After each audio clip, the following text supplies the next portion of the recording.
Hello everyone, कैसे हैं आप सब। मैं हूं आपके एजुकेटर नेहा सैनी। आज का टॉपिक है आपका लाइसोसोम्स।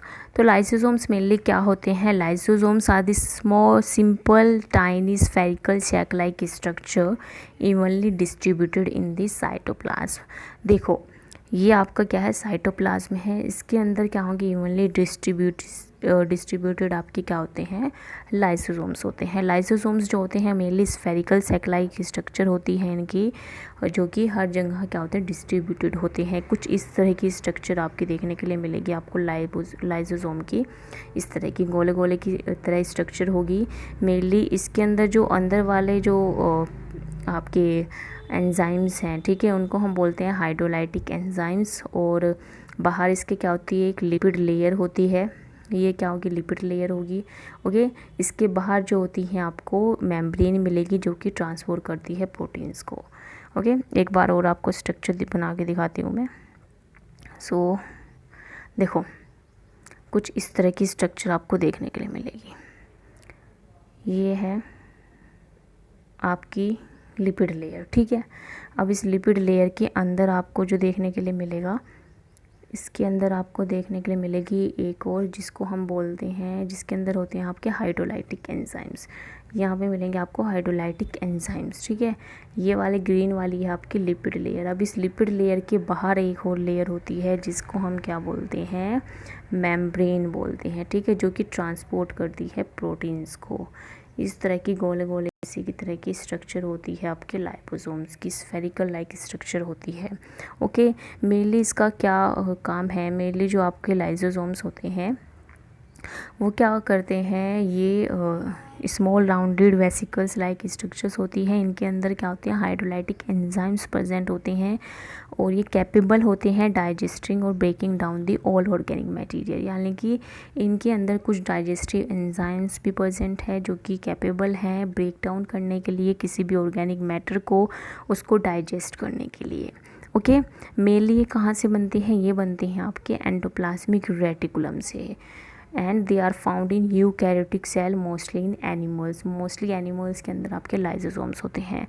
सो क्या पॉइंट पढ़ा आपने, लाइसोसोम जो होती है सिंपल स्फेरिकल लाइक स्ट्रक्चर होती है जो कि इवनली डिस्ट्रीब्यूटेड है साइटोप्लाज्म के अंदर। और इसके अंदर क्या होते हैं, कुछ पावरफुल एंजाइम्स इसके अंदर प्रेजेंट होते हैं जो कि हेल्प करते हैं, कैपेबल होते हैं डाइजेस्ट करने के और ब्रेक डाउन करने के किसी भी ऑर्गेनिक मैटर को। ओके, अब मेनली ये जो आपके लाइसोसोम्स है वो कौन बनाता है, वो बनाते हैं आपके एंडोप्लाज्मिक रेटिकुलम। ओके, अब ये कहाँ कहाँ पाए जाते हैं, ये मेनली आपके पाए जाते हैं मोस्ट ऑफ द सेल जो कि आपके एनिमल सेल हैं, ठीक है। अब नेक्स्ट आते हैं इसके फंक्शंस पे। तो मेनली जो लाइसोसोम्स है वो हेल्प करता है in the digestion of foreign substances. देखो जब इसके अंदर क्या है, पावरफुल आपके एंजाइम्स प्रेजेंट है, पावरफुल एंजाइम्स प्रेजेंट है, तो ये क्या करेगा, जो फॉरेन सब्सटेंसेस हैं जैसे कि आपके बैक्टीरिया हो गए, वायरसेस हो गए, इन सब से आपको प्रोटेक्ट करेगा कौन, lysosomes. Okay, so lysosomes serve as a intracellular digestive system has called digestive bags. भाई ये कैसे सर्व करते हैं, ये सर्व करते हैं as a intracellular digestive system, यानी कि इनके अंदर खुद ही डाइजेस्टिव सिस्टम होता है। तो जो भी आपके फॉरेन सब्सटेंसेस हैं उनको ही डाइजेस्ट कर लेते हैं या ब्रेक डाउन कर देते हैं, तो इसलिए इनको बोला भी जाता है digestive bags. Okay, they provide protection against bacteria and viruses. Mainly जो ये होते हैं लाइसोसोम्स वो प्रोवाइड करते हैं protection against the bacteria and viruses के अगेंस्ट क्या करते हैं, आपके प्रोटेक्शन प्रोवाइड करते हैं। ओके, द नेक्स्ट पॉइंट है lysosomes also remove the worn out and poorly working cell organelles by digesting them. So जो लाइसोसोम्स होते हैं वो रिमूव करते हैं या जो पुअरली वर्किंग सेल ऑर्गेनली है उनको क्या कर देते हैं, हटा देते हैं, उनको डाइजेस्ट कर जाते हैं। मान लो कोई सेल ऑर्गेनली है, ठीक है, अब वो अपना काम अच्छे से नहीं कर रहा है, ठीक है, या उसके अंदर कुछ डैमेज हो गई, इसकी स्ट्रक्चर डैमेज हो गई है, तो उस टाइम पे ये जो ये आपके लाइसोसोम्स हैं ये क्या करेंगे, उसको डाइजेस्ट करके उसको वहाँ से ख़त्म कर देंगे, ठीक है, यानी कि उसको रिमूव कर देंगे। अब नेक्स्ट है they help to keep the cell clean. मतलब जो भी सेल के अंदर जो भी डैमेज होगा, जो भी डेब्रिस इकट्ठा हो रहा है, ठीक है, जो भी स्ट्रक्चर ब्रेक हो रही है उसको कौन ख़त्म करेगा, उसको कौन डाइजेस्ट करेगा, वो करेगा आपका लाइसोसोम्स।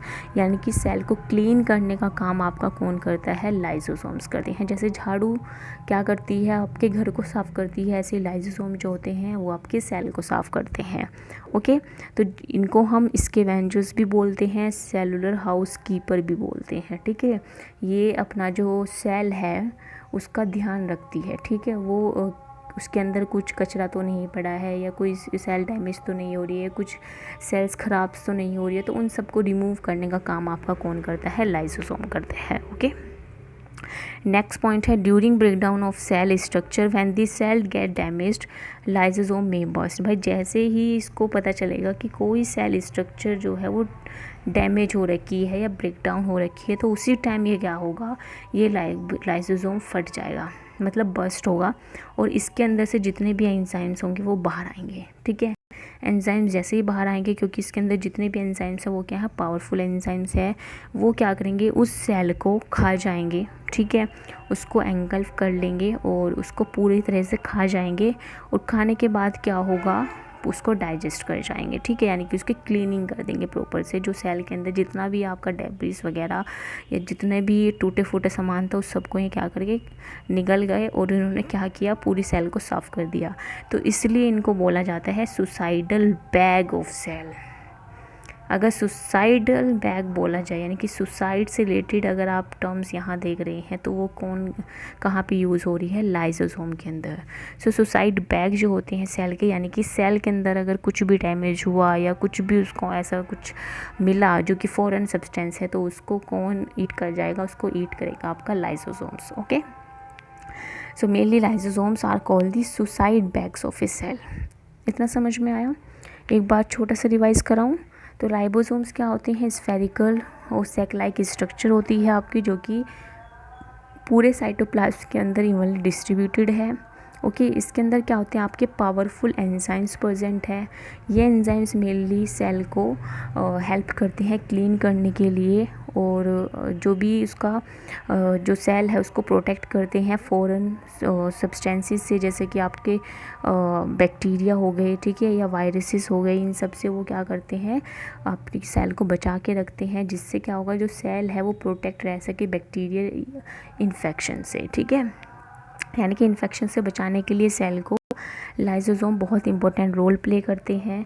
और जो लाइसोसोम्स होते हैं वो कैसे अपना इम्पोर्टेंट रोल प्ले करते हैं, उनके पास जो एंजाइम्स हैं वो क्या करते हैं, अगर कहीं पे भी उन्हें गड़बड़ लगती है तो उस टाइम पे वो क्या करेंगे, बर्स्ट आउट हो जाएंगे, और इसके अंदर जितना भी आपके एंजाइम्स हैं वो बाहर आएंगे। वो बाहर आने के बाद क्या करेंगे, उस सेल को खा जाएंगे। ठीक है, जैसे ही वो उसको डाइजेस्ट करेंगे तो वहाँ पे जितना भी आपका कूड़ा कचरा डेब्रिस था उस सबको वो एंगल्फ कर गए, यानी कि ईट कर गए। तो इसलिए हम इनको बोलते हैं सुसाइडल बैग्स भी बोलते हैं हम इनको, क्योंकि इनके अंदर ही क्या है, जो ये एंजाइम्स इन्होंने इकट्ठे कर रखा है। बैग के अंदर जैसे हम सामान रखते हैं, ऐसे ही जो आपके लाइसोसोम है उनके पास भी एक बैग है जिसके अंदर पावरफुल एंजाइम्स आपके प्रेजेंट होते हैं। ठीक है, जो कि एक सेल को खाने के काम आते हैं, डाइजेस्ट करने के काम आते हैं, इसलिए इनको बोलते हैं सुसाइड बैग ऑफ सेल। ठीक है, अब उसके साथ साथ इनको बोला गया है सेलुलर हाउस कीपर, यानी कि सेल का पूरा ध्यान रखते हैं, सेल को क्लीन करते हैं। ठीक है, स्कैवेंजर्स जो भी फॉरेन सब्सटेंसेस आते हैं उसको ये खा जाते हैं, इसलिए इनको स्कैवेंजर्स भी बोला गया है। ठीक है, डाइजेस्टिव बैग्स क्यों बोला गया है, क्योंकि इनके पास क्या होते हैं, डाइजेस्टिंग एंजाइम्स होते हैं जो कि डिस्ट्रॉय करते हैं किसी भी फॉरेन मटेरियल को, और डाइजेस्ट कर लेते हैं उसे खुद, जो उसके एंजाइम्स है वो डाइजेस्ट कर जाते हैं उस फॉरेन सेल को या फिर फॉरेन मटेरियल को। ठीक है, तो ये था आज का आपका लेसन जिसमें आज हमने डिस्कस किया लाइसोसोम। मिलते हैं नेक्स्ट क्लास में नए टॉपिक के साथ। सो आई होप सो कि आपको लेसन अच्छे से समझ में आ रहे होंगे। फिर भी आप मुझे कमेंट के थ्रू बताना ज़रूर कि आपको लेसन कैसे लग रहे हैं। सो मिलते हैं नेक्स्ट क्लास में नए टॉपिक के साथ। So thank you to all, have a nice day.